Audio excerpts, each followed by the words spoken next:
Olá, meus irmãos, meus amigos. Estamos falando nessa série agora sobre Daniel, comentando um pouco sobre esse profeta, um homem muito sério com as coisas de Deus. Ontem falamos de onde ele veio, o cativeiro, sua idade, deixou seus familiares, foi levado como um prisioneiro, chega ali, ele foi separado. Por quê? Porque ele tinha boa aparência, era um jovem diferente e o rei queria pessoas assim. Então ali estava agora Daniel, ele seria treinado por um ano. Aí o que Daniel fez? Ele pediu para não se contaminar, não se alimentar com as iguarias do rei. Vamos ler novamente o Daniel capítulo 1, verso 8, que diz assim, ó. E Daniel propôs no seu coração não se contaminar com a porção das iguarias do rei, nem com o vinho que ele bebia.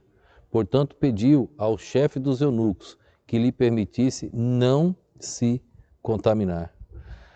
Daniel tinha propósitos em seu coração. Daniel, ele não deixou ser influenciado pelo futuro próspero longe de Deus. Daniel não deixou que os alvos, as ambições terrenas pudessem atingir sua vida. Daniel, pela fé, ele não se misturou. A fé dele não permitiu que ele se misturasse com os adoradores de deuses pagãos e nem com os deuses pagãos daquela localidade. Mesmo distante da sua terra, mesmo distante do seu povo, da sua pátria, ele continuou firme, com o único alvo, servir ao Senhor, ao seu Deus. Vamos ver os próximos versos, diz assim, ó, verso número 9. Ora, Deus fez com que Daniel achasse graça e misericórdia diante do chefe dos eunucos. E disse o chefe dos eunucos a Daniel, tenho medo do meu senhor, o rei, que determinou a vossa comida e a vossa bebida. Pois por que veria eles os vossos rostos mais tristes do que os dos outros jovens da vossa idade?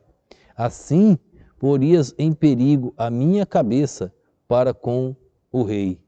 Então disse Daniel ao despenseiro, a quem o chefe dos eunucos havia constituído sobre Daniel, Ananias, Misael e Azarias, experimenta, te peço, os teus servos 10 dias, e que se nos deem legumes a comer e água a beber.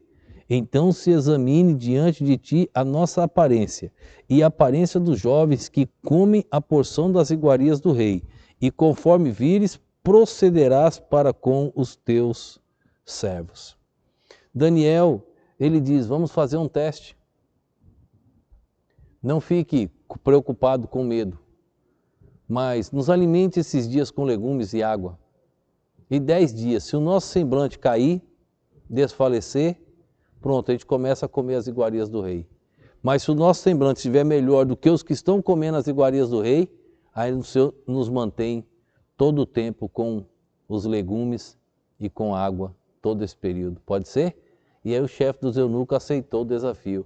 Como é maravilhoso você ver Deus agindo. Ele era um prisioneiro, ele estava preso e ele acaba determinando ordens, colocando regras, porque Deus conduzia a vida de Daniel. Era Deus agindo na vida de Daniel. Era Deus na direção das atitudes, das decisões da vida de Daniel. Deus que toma as decisões na sua vida. Deus está a par de tudo que você faz. Você pergunta a Deus primeiro antes de tomar alguma decisão? Você coloca Deus a par dos seus alvos, seus propósitos, suas ambições futuras? Eu não estou dizendo que você não deve estudar. Todo mundo deve estudar. Todo mundo precisa estudar, pesquisar, crescer no conhecimento. Eu estou falando de ambições futuras. Não deixe essas ambições te afastar de Deus. Às vezes o dinheiro, querer ganhar muito dinheiro, leva as pessoas à perdição. Leva as pessoas a se distanciarem do dono do ouro e da prata. Não deixe isso ocorrer na sua vida. A fé de Daniel não deixou ele se misturar e a fé de Daniel não o deixou ele sonhar com ambições contrárias à vontade de Deus.